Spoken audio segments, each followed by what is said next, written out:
the design of planned attacks on buildings inside the U.S. and how operatives were directed to carry them out. That is valuable information for those of us who have the responsibility to protect the American people. He told us the operatives had been instructed to ensure that the explosives went off at a point that was high enough to prevent people trapped above from escaping. He gave us information that helped uncover Al-Qaeda cells' efforts to obtain biological weapons. This is Building 7, a 47-story skyscraper that fell on the afternoon of September 11th. The government says that fire brought it down. However, 1,500 architects and engineers concluded it was a controlled demolition. Over 6,000 of my fellow service members have given their lives. And thousands of my fellow first responders are dying. I'm not a conspiracy theorist. I'm a structural engineer. I'm a New York City correction officer. I'm an Air Force pilot. I'm a father who lost his son. We're Americans, and we deserve... I lost my husband. My son. My uncle. My nephew. September 11th, 2001. Most people don't know a third tower fell that day. The government says fire brought it down. The collapse of World Trade Center 7 was primarily due to fires.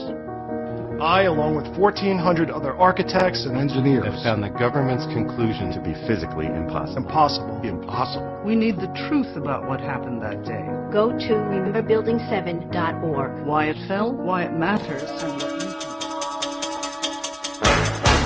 Is another statue donated by the French Grand Orient Temple Masons to the Masons of America, celebrating the first Masonic republic called the United States of America.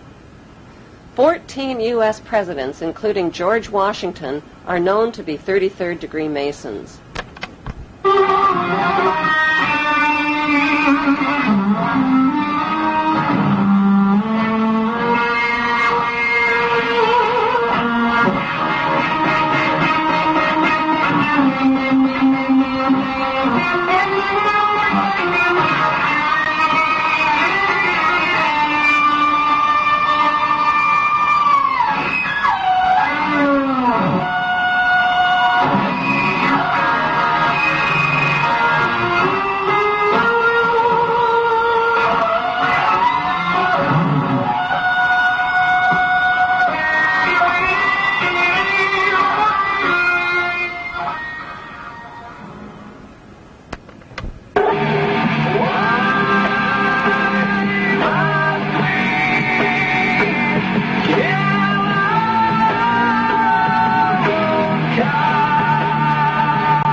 Leopold and Nathaniel Rothschild became the next generation of godfathers to take charge of the family fortune.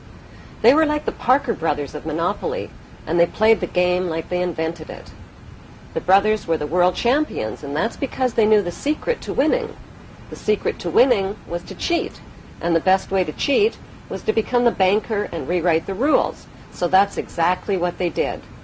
Since the U.S. Congress was already in charge of the rules in the Federal Reserve Bank, winning the U.S. version of Monopoly meant they would have to outsmart Congress.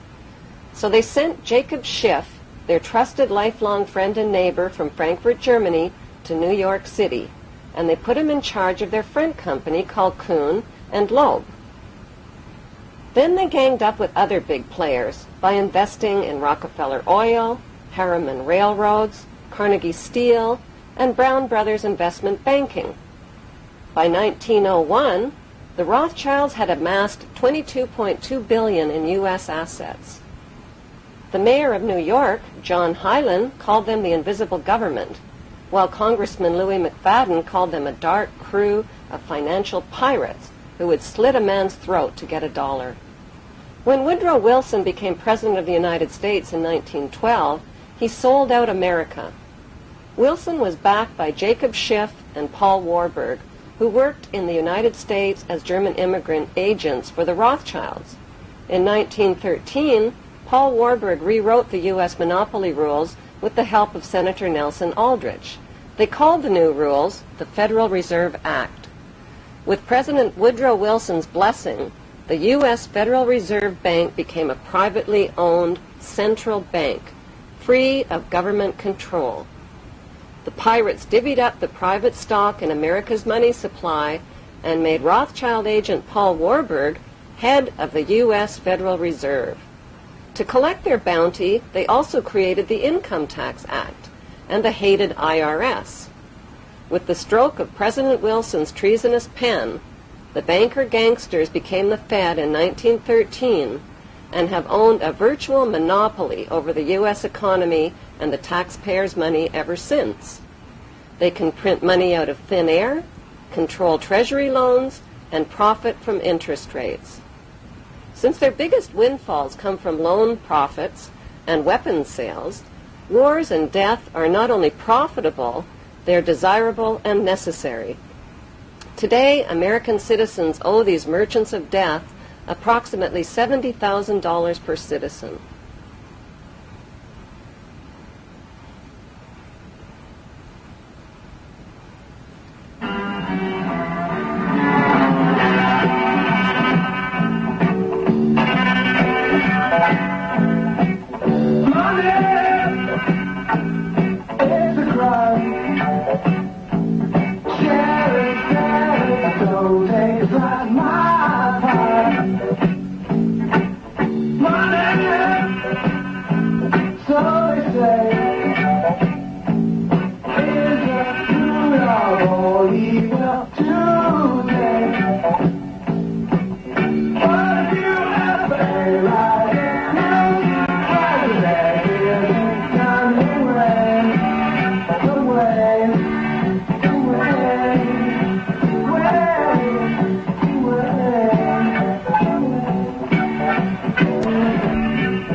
Adolf Hitler wasn't the only madman to rule over Germany.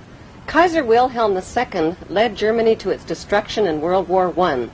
Crippled since birth with a useless arm, Kaiser Wilhelm was the grandson of Queen Victoria and the great-uncle of today's Queen Elizabeth II. It was no accident that Kaiser Wilhelm chose Max Warburg as head of Germany's Secret Service. The Warburgs and the Rothschilds controlled Germany's central bank called the Reichsbank, which was founded by Mayer Rothschild. While Max and Felix Warburg helped finance Germany in World War I, their brother Paul Warburg of Kuhn and Loeb helped finance the American side by selling war bonds through the U.S. Federal Reserve Bank. The Rothschild and Warburg printing presses worked tirelessly on both sides of the Atlantic, rolling out debt money.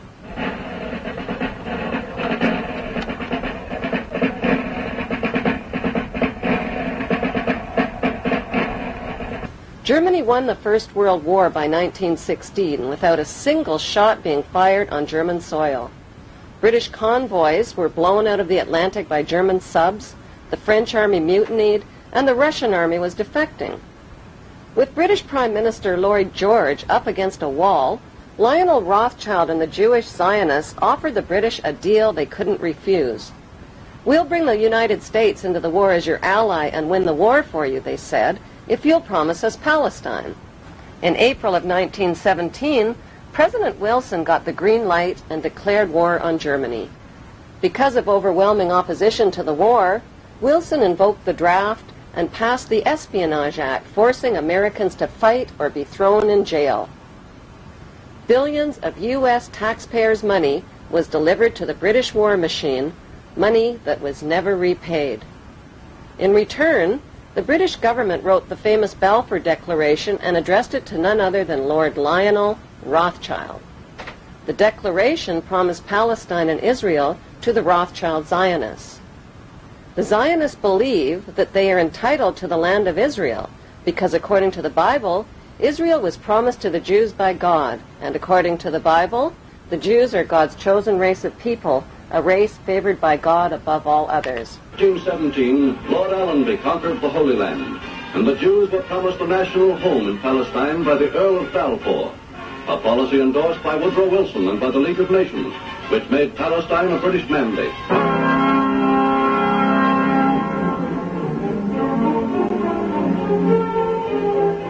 The Versailles Treaty negotiations after World War I were held behind closed doors at the luxurious private mansion of yet another Rothschild family member named Edmund Rothschild. Treaty negotiators included Rothschild agent Paul Warburg as a United States delegate and Paul's brother Max Warburg as a German delegate.